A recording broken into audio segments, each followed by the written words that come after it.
You need to watch this immediately. The opposition has just stormed the police headquarters with a chilling warning that could change the face of Kenyan politics forever.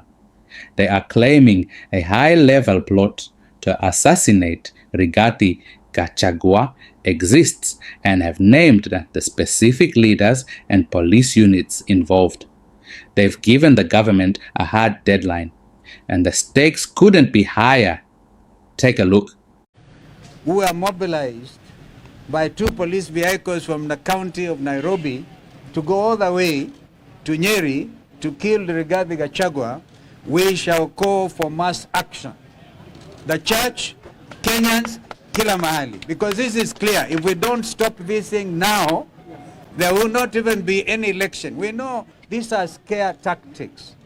Ni namna tu wanajaribu hivi na vile, pengine wakimua Rigathi, pengine watu waone maisha lazima endelee. We said it and we repeat, if you touch any national leader and assassinate any national leader a few months to the next general election, this country will never be the same again. But we love this country. Kenya, we reminded the police service, is a constitutional democracy. The role of the Kenyan police is to be impartial, not to take instructions from William Ruto.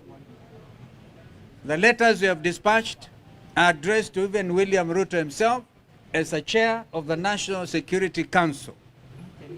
We think he should, if he was to take his responsibility seriously, would even convene a National Security Council meeting.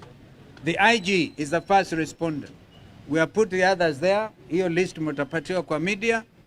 And we are saying this matter. Kenya is not any other country anywhere in the world. Kenya will never be allowed to be Haiti. We have said if the police are working hand in hand with goons, there will be no difference as far as Kenyans are concerned. Therefore, the culture of Goonism must end. Tulisema ati tunataka tuwapatie itinerary yetu kama official opposition. I mean not united opposition. Tukasema inawezekanaje? Tuwapatie itinerary yetu. Ndio sasa nyinyi mjue Rigathi atakuwa pale, Martha atakuwa pale, Eugene atakuwa pale, Muturi atakuwa pale, ndio mpange vile mtaoa leaders. Tukasema hiyo hatuwezi. Lakini finally tukasema wao watupatie a liaison officer ambaye ako operations director, I think Mr. Opio, kwamba tukimpatia hiyo itinerary yetu na mmoja wetu aumizwe, basi tutajua ni wao wametupangia. Kwa sasa tuambia tunaenda wakulima market, tukitaka tutaenda Mavoko, at least we know the time dimension, they can't organize anything much. So we are afraid of our own police officers. We should be protecting every Kenyan, not just leaders, but every Kenyan under the Constitution is entitled to security, to protection against kuharibiwa mali yao na vitu kama hivyo. So we had actually a very good meeting. And I think from today, kama anajua, we said we shall escalate this matter to the international community, all the human rights organizations, the UN itself. Wajue that indications in Kenya now are that we do not have a police service. We have a country under Goonism. I think that it was my brother Rigiji who said, kumbe mulipeleka watu wetu Haiti, mukafanye benchmarking on how to hand over the country to goons. So, well, we all know, on the 25th of June last year, goons here, walikuwa wanapatiwa nafasi, they were literally escorted by the police. But now the police have even taken over the work of the goons. This is the state of security in our country. And yet, the region requires that we remain vigilant as Kenyans.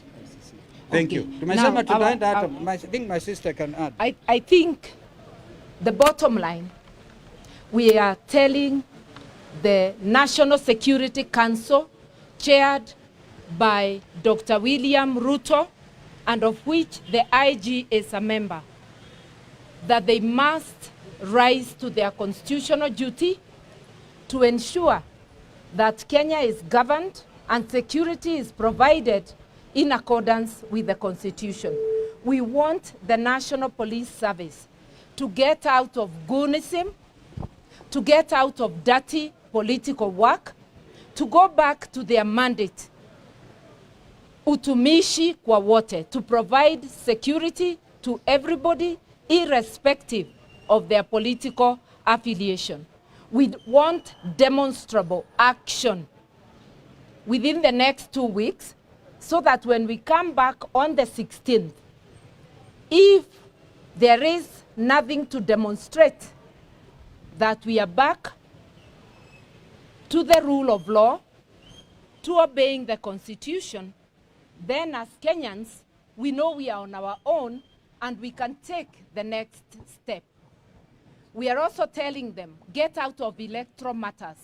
Whenever there is elections, like there was a by-election, let the police do their work of security, not partisan political stance or assisting one political party to get their bit.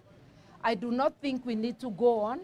Today, we came mainly because of the persistent, coordinated, targeted attacks on the second Deputy President of the Republic of Kenya, His Excellency Rigathi Gachagua.